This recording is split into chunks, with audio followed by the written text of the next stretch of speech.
اللهم صل على سيدنا محمد الفاتح لما خلق الخاتم لما سبق الناصر الحق بالحق والهادي الى صراطك المستقيم وعلى اله السلام عليكم ورحمة الله وبركاته. بسم الله والحمد لله الصلاة والسلام على أشرف المرسلين وعلى آله وصحبه أجمعين أما بعد. വളരെ ഗൗരവത്തോടുകൂടെ ഒരു കാര്യം എൻ്റെ പ്രിയപ്പെട്ട സഹോദരിമാരോടും ആ സഹോദരിമാരെ വിവാഹം കഴിച്ചയക്കുന്ന മാതാപിതാക്കളോടും പറയാനുണ്ട്. ഇന്ന് വൈകുന്നേരം ന്യൂസ് ഹണ്ട് പരിശോധിച്ച് നോക്കിയപ്പോൾ ഒരു വാർത്ത കേൾക്കാനിടയായി. മനസ്സിന് വല്ലാത്ത വിഷമം തോന്നുന്ന, പ്രയാസം തോന്നുന്നൊരു വാർത്ത. 19 വയസ്സുകാരിയായ ഫാത്തിമ എന്ന് പറയുന്ന സഹോദരി കല്യാണം കഴിഞ്ഞിട്ട് 40 ദിവസമേ ആയിട്ടുള്ളൂ, ഗർഭിണിയുമാണ്. ആ സഹോദരി സ്വന്തം വീട്ടിൽ വന്ന് തൂങ്ങി മരിച്ചു എന്ന വാർത്ത കേൾക്കാനിടയായി. കേട്ടപ്പോൾ തന്നെ മനസ്സിന് വല്ലാത്ത വിഷമം തോന്നിയൊരു വാർത്ത. ഇവിടെ പ്രധാനമായും ചില കാര്യങ്ങൾ പ്രത്യേകിച്ച് സഹോദരിമാർ മനസ്സിലാക്കണം.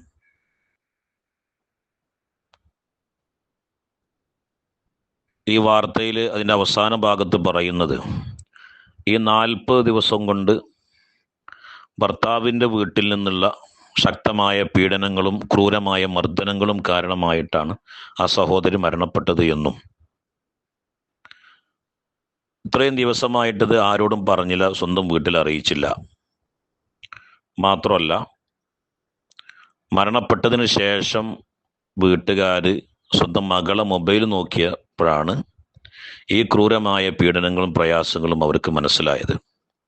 കല്യാണം കഴിഞ്ഞിട്ട് കേവലം 40 ദിവസമേ ആയിട്ടുള്ളൂ. ഇവിടെ എല്ലാവരും മനസ്സിലാക്കേണ്ട ഒരു കാര്യം എന്ന് പറഞ്ഞാൽ, വിവാഹത്തിൻ്റെ ആ സുന്ദരമായ നിമിഷം നിക്കാഹിൻ്റെ സദസ്സിൽ വെച്ചിട്ട് നിർബന്ധമായ സീഗ പറയുന്നതിൻ്റെ മുമ്പായിട്ട് ഏതൊരു പെണ്ണിനെയാണോ കല്യാണം കഴിച്ചു കൊടുക്കുന്നത്, ആ പെണ്ണിൻ്റെ വാപ്പ കെട്ടാൻ പോകുന്ന വരനോട് പറയുന്നൊരു വാക്കുണ്ട്, ഉസവ്വിജുക അലാമ അമറല്ലാഹു ബിഹി. അള്ളാഹുവിൻ്റെ കൽപ്പന പ്രകാരമാണ് ഞാൻ എന്ത് ചെയ്യണത്, എൻ്റെ മകളെ നിനക്ക് കെട്ടിച്ചേരുന്നത്. മിൻ ഇംസാക്കിം ബി മഅറൂഫിൻ ഔ തസ്രീഹിം ബി ഇഹ്സാൻ. നീ ഒന്നിരിക്കൽ അവളോട് നീ നല്ല നിലയിൽ വർത്തിച്ച് നല്ല സ്വഭാവത്തോടുകൂടെ പെരുമാറി നല്ല രൂപത്തിൽ ജീവിക്കണം. അതല്ല, നിനക്ക് വല്ല മുഷിപ്പോ വിഷമങ്ങളോ പ്രയാസങ്ങളോ അവൾ കാരണമായി ഉണ്ടാകുന്ന പക്ഷം നിനക്കവൾ പറ്റില്ല എന്ന് തോന്നിയാൽ നല്ല നിലയ്ക്ക് അവളെ എനിക്ക് തന്നെ തിരിച്ചു തരണമെന്ന ഏറ്റവും നല്ല സുന്ദരമായൊരു വാക്ക് ഓരോ വിവാഹത്തിൻ്റെ വേളകളിലും ഈ വലിയ പെണ്ണിൻ്റെ രക്ഷിതാവ് വരനോട് പറയുന്നുണ്ട്. ഇത് എല്ലാ സഹോദരിമാരും മനസ്സിലാക്കാൻ വേണ്ടി പറയാണ്. ഇങ്ങനൊരു വാക്ക് അവിടെ പറയുന്നുണ്ട്. ഒരു പെണ്ണിനോട് നല്ല സ്വഭാവത്തിലും മമതയിലും കാരുണ്യത്തോടുകൂടെ അവളെ നിരീക്ഷിക്കാനും നോക്കാനും പറ്റണില്ല എങ്കിൽ തിരിച്ച് എന്നെ തന്നെ ഏൽപ്പിക്കണം കേട്ടോ എന്നൊരു വാക്ക് അവിടെ പറയുന്നുണ്ട്. ഇങ്ങനൊരു വാക്ക് പറയുന്നുണ്ട് എന്ന് സഹോദരിമാർ മനസ്സിലാക്കണം. മറ്റൊരു കാര്യം കൂടി, ഇത് കേൾക്കുന്ന വരൻ തൻ്റെ കയ്യിൽ ഒരു പെണ്ണിനെ കിട്ടിക്കഴിഞ്ഞാൽ എനിക്കവളെ എന്തും ചെയ്യാനുള്ള അധികാരമുണ്ട് എന്നുള്ള ഗർവ് അതവന് പാടില്ല. തനിക്ക് എന്തും ചെയ്യാനുള്ള അധികാരം നടത്തേണ്ടതല്ല സ്ത്രീ. അള്ളാഹുവിൻ്റെ ഹബീബ് സ്വല്ലല്ലാഹു അലൈഹി വസല്ലമ തങ്ങളുടെ ജീവിതം മാതൃകയാക്കിക്കൊണ്ടാണ് ഒരു വരൻ വധുവിനോട് പെരുമാറേണ്ടത്.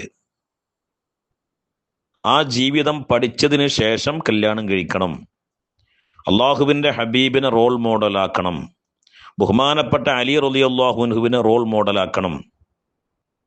ഇവരല്ലാതെ ആധുനിക ലോകത്ത് ജീവിക്കുന്ന ആളുകളെ റോൾ മോഡലാക്കുന്ന യുവാക്കൾക്ക് നമ്മളെ മക്കളെ കല്യാണം കഴിച്ചു കൊടുത്താൽ അത് വലിയ അപകടത്തിലേക്ക് എത്തും.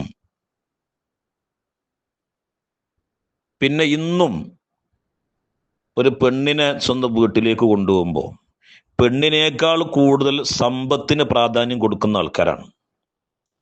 അതുകൊണ്ട് കല്യാണം അന്വേഷിക്കുന്ന പ്രത്യേകിച്ച് രക്ഷിതാക്കളൊക്കെ തൻ്റെ മകളെ ഏൽപ്പിക്കുന്ന ആള് ഇതിന് പറ്റിയ ആളാണോ എന്ന് വ്യക്തമായി പരിശോധിച്ചതിന് ശേഷം മകളെ കല്യാണം കഴിച്ചു കൊടുക്കുക. അവരെ തറവാടിനെ കുറിച്ച് അന്വേഷിക്കുക, കുടുംബത്തിനെ കുറിച്ച് അന്വേഷിക്കുക. ഇത് പറഞ്ഞിട്ട് കെട്ടിച്ചു കൊടുക്കുക.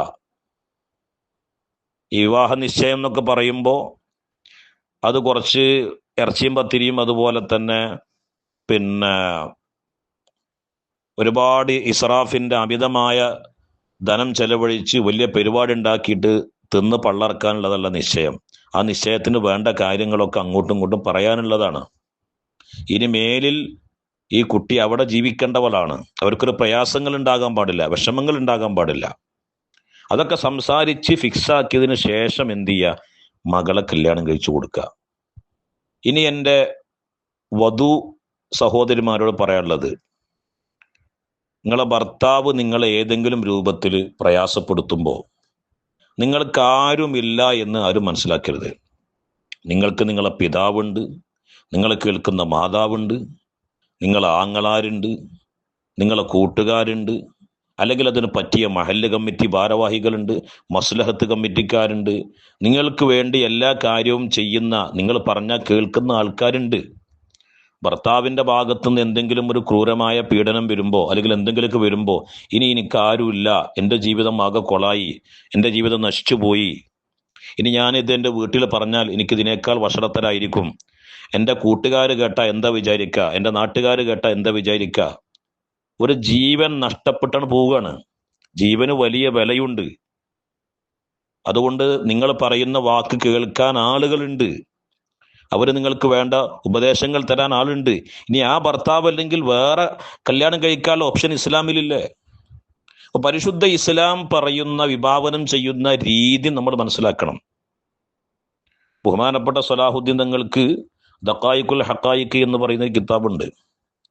അതിൽ അള്ളാഹുവിൻ്റെ സൃഷ്ടികളിൽ ഏറ്റവും കരുത്തർ ആരാണ് എന്ന് ചോദിച്ചപ്പോൾ മഹാൻ പറയുന്നൊരു വാക്ക് സ്ത്രീകളാണെന്നാണ്. കാരണം അത്രയേറെ പ്രയാസങ്ങൾ സഹിച്ച് ഈ ലോകത്ത് ജീവിക്കുന്ന, ക്ഷമിച്ച് ജീവിക്കുന്ന ഒരു സമൂഹം വേറെയില്ല. എന്നാൽ മറ്റു ചില കാര്യങ്ങളിൽ അവർ വളരെ ബലഹീനരാണ്.